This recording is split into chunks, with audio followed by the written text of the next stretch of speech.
On April 28th, Russian troops shelled a residential building on the outskirts of Lysychansk. It was a shell crater about 70 centimeters deep. Shell fragments shattered the house. At that moment, there were 2 people inside. They miraculously survived. When it doesn't hit you, it's not scary. But when it's already here, then you know that it's very dangerous. Serhiy is the owner of the house. He shows how much damage the arriving ammunition caused to his household. The shell arrived right here. That's where all the fragments were. The roof was torn off. The neighbors left their house the next day, and we are still here.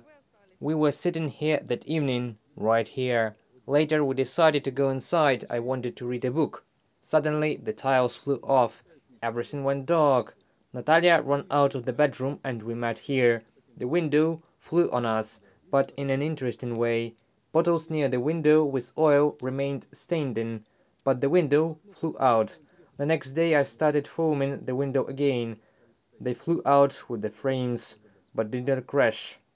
Despite everything, the family does not want to leave their home. They don't have enough money. Here they spend time doing housework. A man brings 60 liters of water from springs every day.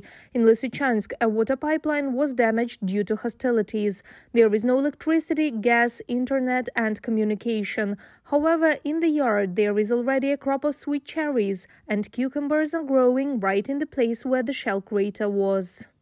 The wall was damaged and all the tiles flew and fell into the bars.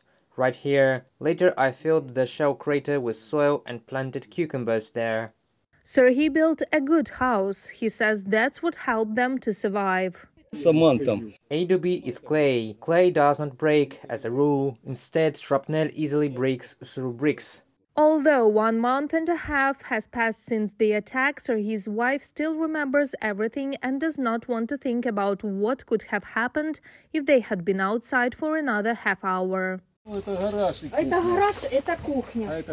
is the garage and this is the kitchen. The car is broken. Our windows flew out. There were no glasses, nothing. And it fell out there. I thought we would die.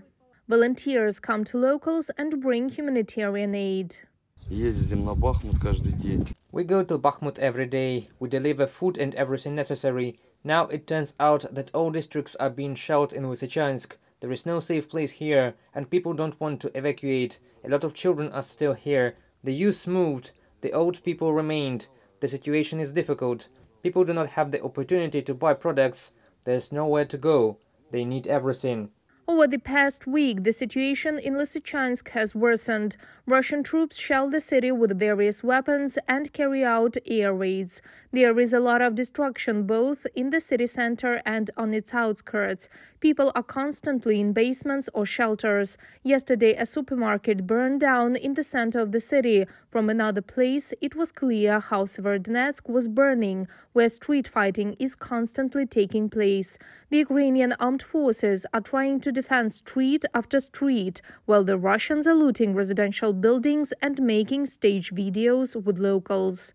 Reported by Marina Stepanenko, Anastasia Volkova, UATV News.